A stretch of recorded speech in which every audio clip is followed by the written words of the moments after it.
Now I know this. Many of you came here thinking or hoping or perhaps believing that I may start naming names. Well, that day will come, but it won't be today. The day will come when we will name names other than Sean Combs, and there's a lot of names. It's a long list already. And of course, I already know who some of these individuals are, but because of the nature of this case, we're going to make damn sure that we're right before we do that. But the names that we're going to name, assuming that our investigators confirm and corroborate what we've been told, are names that will shock you. These are individual cases. There are indeed other perpetrators involved.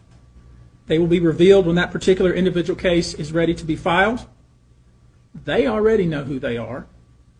And I'm talking here about not just the cowardly but complicit bystanders. That is, those people that we know watched this behavior occur and did nothing. And I'm talking about the people that participated, encouraged it, egged it on. They know who they are. I call them the facilitators of foul play, willing participants in vile conduct. As we identify them, each will be part of this case as defendants. These defendants will not only include individuals, but would also include corporate entities who ultimately profited off of this culture and behavior. I'm looking at banks, pharmaceutical companies, hotels.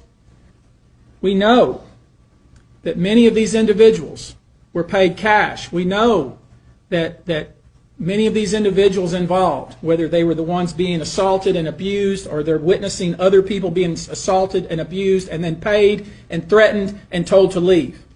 Typically paid 10 grand in cash and told to leave. And then threatened as they were leaving.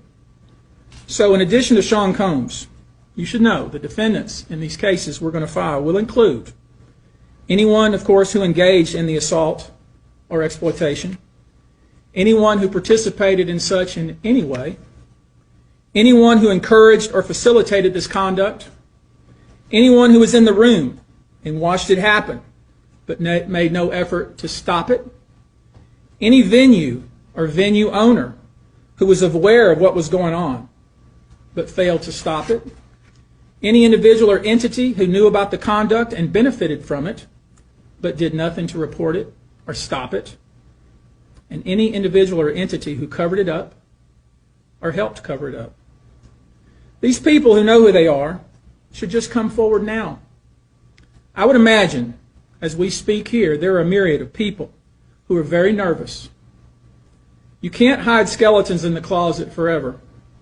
I would expect there are many people out there right now who are desperately searching their memories as they delete their texts and data.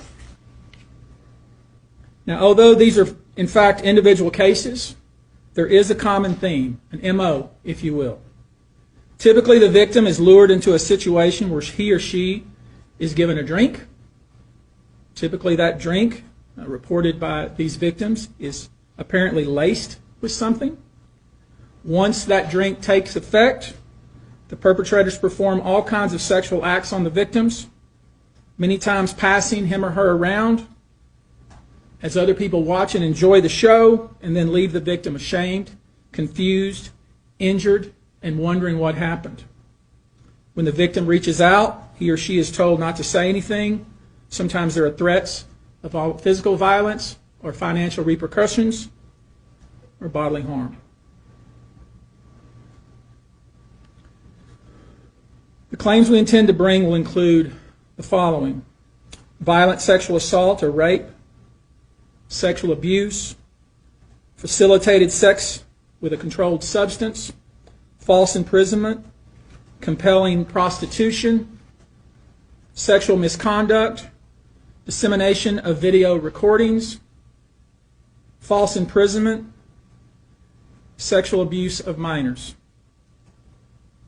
Given a large volume of cases, and given our other docket obligations, and given the fact that we want to be sure when we file these cases that they are fully vetted, I expect we'll start filing these cases against Sean Combs and other perpetrators within the next 30 days.